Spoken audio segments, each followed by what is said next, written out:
Hey everybody! This is my preview of the 2024 Kansas State football season. So here it goes. First up, I want to go over the roster, what I think about how the depth chart will look like. So here it goes. First up, the quarterbacks. I think we all know Avery Johnson will be the starting quarterback.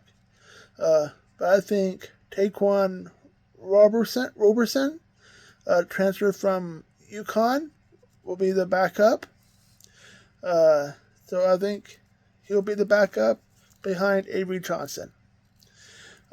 Key losses at quarterback are Will Howard. He transferred to Ohio State. Jake Rubley, he transferred to Illinois State. Max Marsh, he transferred out. And Adrian Lara, he transferred to Louisiana Lafayette, I think. So I think the quarterbacks will be good. So next up, the running backs. I think DJ Giddens and Dylan Edwards will be the two main running backs this year. Be like 1A, 1B. Either guy could start any of the games. Like one starts one game, another starts another game. So I think both guys could be starters this year, and I think either one can be played. Both will be played in every game, I'm guessing, and different packages and stuff. And Dylan Edwards is a transfer from Colorado.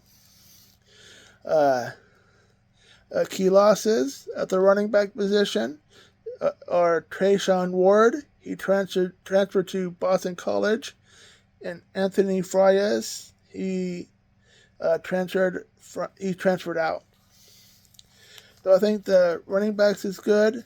The wide receivers, the six main receivers, in my opinion, are Jace Brown, Jaden Jackson, Keegan Johnson, Dante Kofas. I think that's how you say it. I'm sorry if I got it wrong.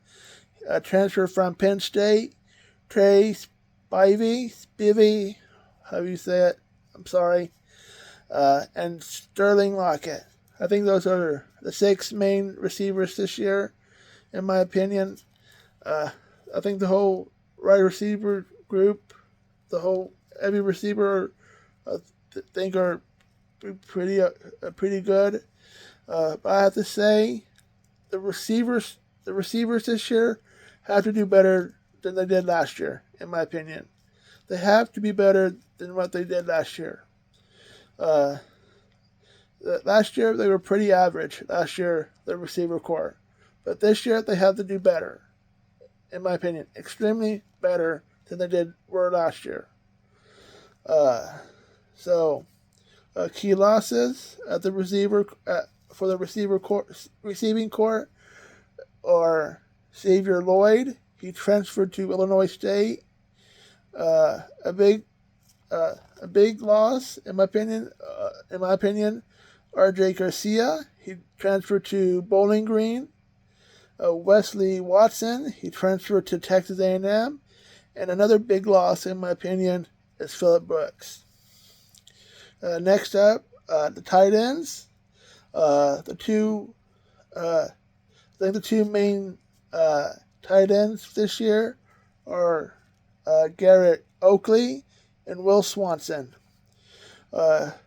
There's Justin Wolf. He's a transfer in from Wagner. I think he'll be the number 3 guy. But I think Garrett Oakley and Will Swanson are the two main tight ends this year. But a big losses for the tight ends this year is Ben Sinnott. He got drafted, and Christian Moore. He transferred to UNLV. I think the tight ends, I think will be pretty good, but not as good as last year. I think it's like a slight step back from last year, but I think the tight ends will be pretty good this year, though. The offensive line. Uh, the offensive line. I don't think the offensive line will be good as they were the last couple of years, but I think that will still be pretty good. I think they took this year's offensive line took a step back from the offensive line from the last couple years. But I think that's still pretty good though. For the center, I got Sam Hecht as the center. Right guard, I got Taylor Portier. Left guard, I got Hadley Panzer. Right tackle, I got Carver Willis. And left tackle, I got Easton Kilty, a transfer in from North Dakota. And for I got Camden Beebe as like a backup for the right guard, but I think he can be, in my opinion, can be fit and he could be a plug-in player for any of the in the other. I think he can be a plug-in player for any of the other positions on the offensive line, if need be. But he's a right guard though, and he'll be a backup. But I think he can, if he needed to be, he can play in any position on the offensive line, like his brother. Key losses for the offensive line are Cooper Beebe, brother to Camden Beebe, KT Leviston, Christian Duffy, and Hayden Gillum. Like I said, I think the offensive line will be good, but not as good as the offensive line last couple of years. So, the defensive line, I think the defensive line will be okay. My prediction for the starters are for the defensive ends. We got Brendan Mott, Cody Shufflebean. I think that's a good name for a defensive lineman. And for the nose guard, I got Uso Sumalo. I think those are the three starters for the three-man offensive line. We got for the defensive line. There's a transfer in of Travis Bates. He's transferred in from Austin Peay. I think he'll make a backup for the offensive line. Key losses for the defensive line is Khalid Duke, which is a big loss. And Jevin Banks, he transferred to UConn. And Nate Matlack, he transferred to Pitt. The linebackers, for the strong side linebacker, I got Desmond Purnell. Weak side linebacker, I got Austin Moore. And the middle linebacker, I got Austin Romaine. Also, we got we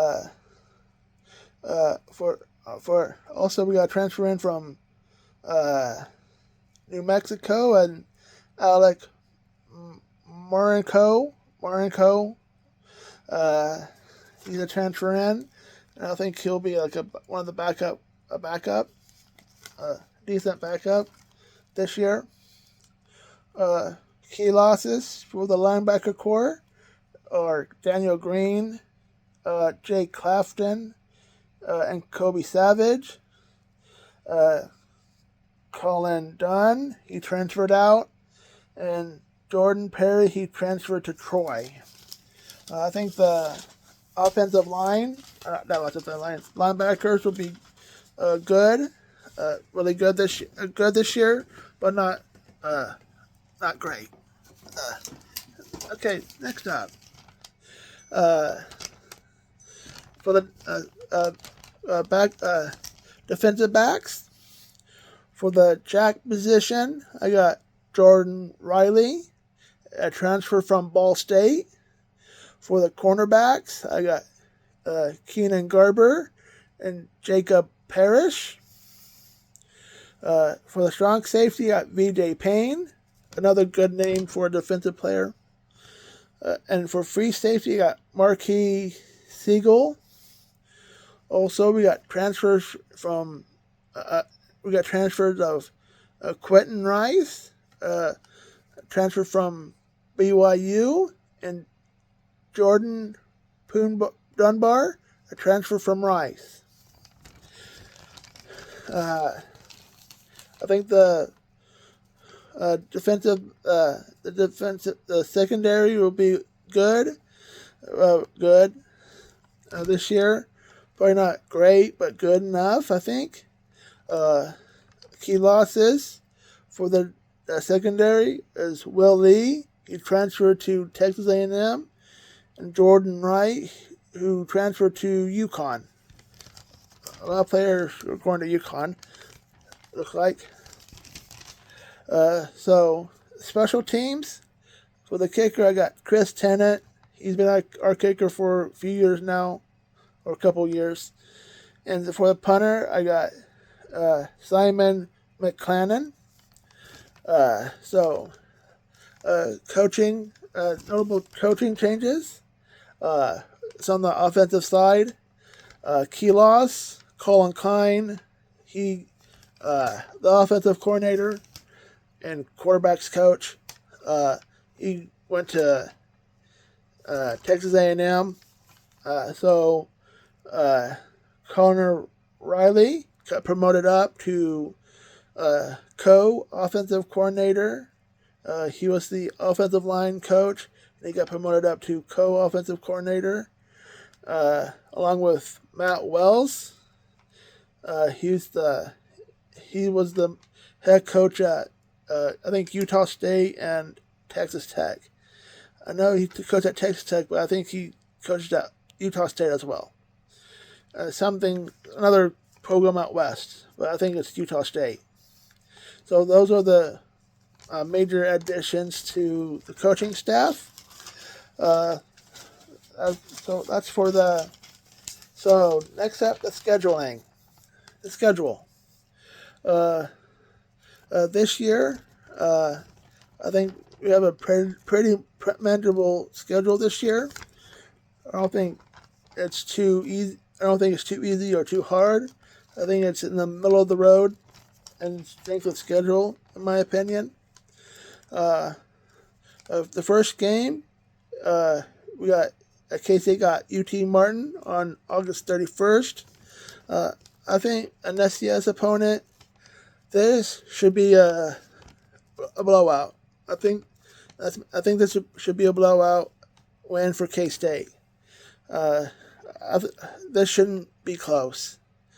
In my opinion, it should be a blowout. So I think K-State will be UT Martin. Next up, K-State is at Tulane on September 7th. K-State is 0-2 against Tulane all time. The last meeting was a one score there and an upset of K-State.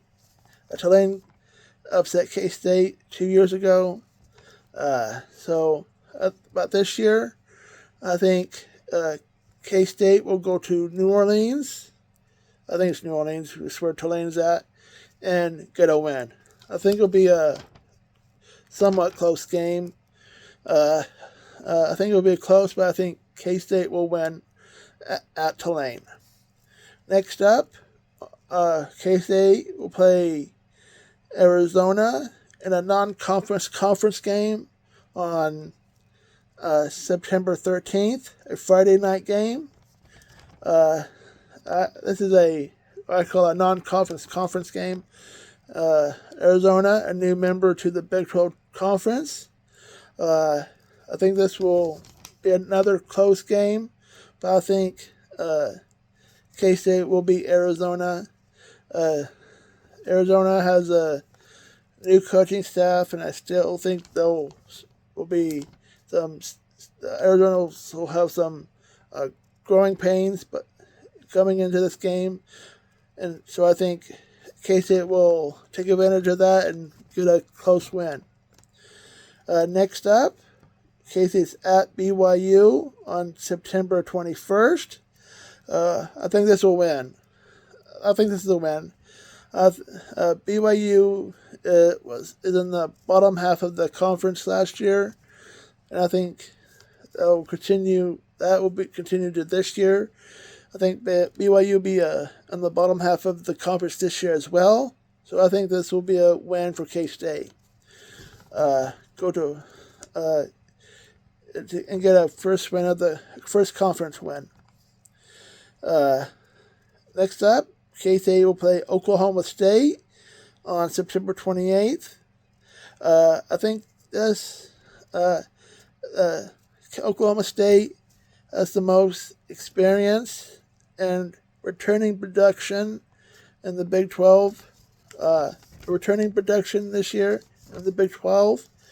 So I think Oklahoma State will use that against K-State and get a win against K-State. So I think K-State will lose to Oklahoma State and get their first loss of the season.